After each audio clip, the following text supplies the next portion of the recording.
Нәтижеде 1965 жылда Малайзия парламенті Сингапурды федератив мемлекет құрамынан шығару үшін дауыс берді һәм солай етіп Сингапур бүткілі ғаресіздікке ерісті. Бірақ та бұл Сингапур бұқаралары һәм олардың бас министрінің кеуілін көтермеді. Себебі Сингапур қала көрінісіндегі кіші мемлекет. Аз-ауқатты жетілістіру, санаат, технологияны рауажландыру бұлардың барлығына жер һәм таза су керек еді. Бұл мемлекет кризиске ұшырап отырған еді. Сол себеплі де Ли Куан Юйге Малайзия менен бірлесуі керек еді.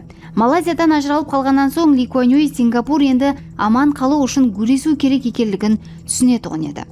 Азияның бұл кішкене мемлекеті тек өз армиясы һәм экономикасына ғана емес, ал ахмедлі ресурсларына да ие емес еді.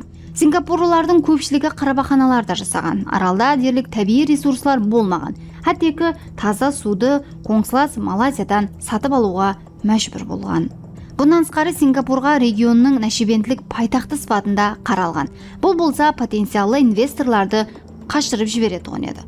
Осындай қиын жағдайға қарамастан Ли Куан Юй мемлекетті экономикалық өсу жолына алып шығуға қарар етті.